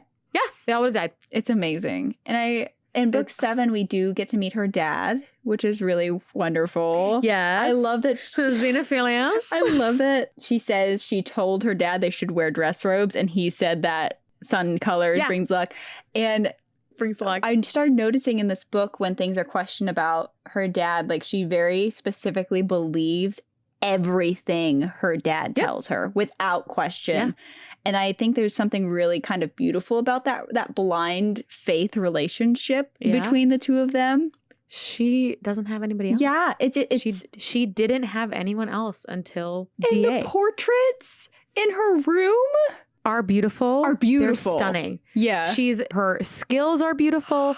The chain, which is just friends made as a chain to connect them together. Oh, like, I like that they weren't creeped out by it, that they saw it and it was described as beautiful. No, it's beautiful. Yeah. It's and even they didn't move like portraits, but they looked almost like they were breathing. Yeah. I want to see her paint. That's beautiful. Right? Yeah. And she's one of the few characters that has she has lots of hobbies. Yeah, she does. She does a lot of things. And not a lot of characters have hobbies. Yeah. So it's cool to see that she does, she does. She goes to Sweden to like try to find the whatever creature they were searching for that summer. With her. Her and her dad do all sorts of stuff. And it's really sweet. I don't know. It's very cool. Yeah. I love Ron seeing her when she's dancing there, and he's like, she's something. Yeah. Like in a very positive way. That she just doesn't she liked the song, so she danced to it. Something else she does that's really important that I don't think you see in the movies. Maybe you do. I have to remember. But she is the one who, when Dobby dies, closes his eyes. She does help. Okay. And says now he can be sleeping to help Harry deal with that. And is the first one to start offering thanks and starting kind of the funeral for Dobby, and turns to Ron. I don't think she speaks at the funeral, but she definitely I think she does the eyes. In the book, it says that she does a speech like with thanking him and turns to Ron and starts calling him brave. It's beautiful because no one knows what to do, and she's the one who takes charge of the moment and gives, we're doing it or not doing it, gives him a funeral. And then later is described as like placing lavender in a jam jar at his grave. Like she knows what's important. I think that comes from her mom's early death. I think it comes from her loneliness. Yeah. Like she might be odd, but man, her priorities are straight, I think. And she reads people. Yeah. Like she fully understands them, which is so cool. And going off of that, I know this last book we've been skipping around a lot, but even at the end where Harry's having a hard time, he's having a moment, the book is over, the war is over rather, and everything, and she casually comes by him. She's like, if I were you, I'd want to be alone. Yeah. She's like, great. And she goes, I'll head him off. You should use your cloak. She distracts them. It's like, oh, look at this, whatever creature she says to distract everyone. And it's her idea for him to go, and he gets to have a little moment. Yeah. Without people bum rushing him and everything. Yeah. It's beautiful. She's really great. She's such a good character. And you're right, like what you said when we started talking about her. She doesn't grow. We just kind of get to know her, and she gets friends, and she gets like people in her life. But she didn't need to grow. She needed friends, and she needed a school, like a new family. She's just such a quirky character and an oddball, but so wise, which just she's the perfect person to go to for advice if you really needed honest advice. Oh yeah. I also love how, because she's so excited with this idea of friends and everything, and is kind of new to this sharing and enjoying, she jumps at the chance to help with anything. And when she takes Harry up to the tower, it's a riddle, and it says, what came first, the flames or the phoenix? And she goes, what do you think, Harry? It's like super, like, this is what friends do. It's so funny. Oh, and when he's like, no, we don't have time for this, she's like, you're right. And then has the answer ready. Like, didn't want him to feel left out of this moment. Yeah. It's so And then her stunning Electo. Yeah. That's the girl. Yeah. Carol's name. Yeah. Electo. And her doing it. And then because she's still under the cloak. She does it. It's super loud. It knocks her completely off her feet. And her comment is, I've only ever done this in DA. This is really loud. It's so good. So she must have meant it. Because also when she was fighting and helped Ginny and saved Ginny's life in the Department of Mysteries, she did not use the stunning spell. Yeah. She cast like an explosion near that Death Eater to get him to let go of her.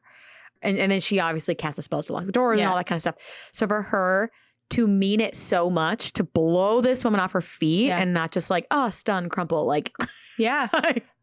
Luna meant it. Yeah, this is like, you do not mess with my friends. Yeah. Like, this is the first time probably she's attacked someone directly That was intense. I loved it. I was brilliant. It's so calm about it. So chill. And she does get another friend in this book. And I notated like when Dean comes and stays with them at Fleurs and Bills, where like she's chatting his ear off about something and he's just kind of taking it and being nice. And then very specifically, Dean extends his hand to Luna to get the fight. I'm like, she's got another one. I was just like, I was like there because they would have spent time at they spent time together for a while. Yeah. It was just really sweet. And I was like, I liked it. She's so good. I'm so sad that it took me until 3 years ago to like read the last because you didn't get Luna. I didn't get Luna, and I didn't get Ginny. I mean, I didn't. She is still Luna in the movies. I will say the movies do her justice. I do they think just so. Obviously had to get rid of a lot of her stuff because they need to fit it into 2 hours. Yeah, but still, there's so much more fun. I didn't get either of these characters full out until I read the books. So it was really cool to go back and see them grow and see them get the friends that they deserve, watch the friendships grow, see how they are super important to the characters, the main characters, the Golden Trio, and how necessary they are to the Golden Trio. And their endings, I think how Ginny's is a little bit like part of it's great, part of it's rough. Luna's makes sense to me. They did put her together with Neville at the end of the movies, but in the long run, she ends up being married to a Scamander. Yeah, I did. I'm like, I want to know what happens to her in canon after this. I'm like, that's because she really cool. She travels the world with him. Yeah, which makes sense. Her and Neville, I totally could see coming together and dating for a little bit, but Neville's very much a very sweet homebody and would love to stay at Hogwarts, and she needs to move. Yeah, I think they would remain close friends for a long time. They didn't quite, they weren't the yin to the yang, they just didn't quite mesh. She needs to travel. Yeah. She needs to go do things. So I think that makes a lot of sense for them. Yeah. I mean, these two girls, part of the trio, having Neville be so important to both of them. And like you said, they were needed. Yeah. They were needed by the trio. If they were not there, this would not have happened. Yeah. They all had different parts to help and filled in where the trio had gaps in their strengths. All of their weaknesses were filled in by those three, which was really, really great. Yeah. And I love that for them. I do too. This will probably be a very long episode, which I'm totally fine with. Because these are two very, we covered a lot, and these are two really wonderful characters. And I love kind of diving into the real, how do they grow? When are they mentioned in the books? And I love this friendship that they develop. It felt natural. It felt like they went through things together before they became really beautiful heroines to have. These two witches are really great. And we don't get very many named girlfriends. Yeah. So it's nice to have that. Just another headcanon that I've seen is that Ginny is trans. Oh. I saw a headcanon that Molly wanted a boy or another girl, and that Ginny is trans, and Molly was thrilled because now she gets a girl. Oh, I love that idea. And I was like, oh, that's a cute headcanon. Yeah. I like that a lot. Yeah. The fans of this series are really, I think, the most fascinating part of it. I think it came at a time that was very important for people to find kind of that escape and magic in the world, and a lot of other things have gone down that make this series sad sometimes to think about. Yeah. But the fans of it and what people are doing with creating their own their own canons of it, and what they're it's really beautiful. The head canons is where it's at. It's really wonderful, and it's really cool. I highly recommend exploring that aspect of this fandom. Yeah. Because it's absolutely amazing, and I love it. And there's an ownership in it that I really love in this fandom. Taking the kids. Yeah. Yeah. It's really wonderful. And I'm so happy we started with them. I'm so happy to do season 2. We have so much, I have so many other notes on so many other characters. There's so much. It's going to be good. It's going to be a fun season. It's perfect for spooky season. And I thank you guys so much for listening to us talk about these, crazy, wonderful witches. So yes, these lovely ladies. Yes. We love to see it. Yes, thank you all so much. And come back next time for more. Yes. See you then.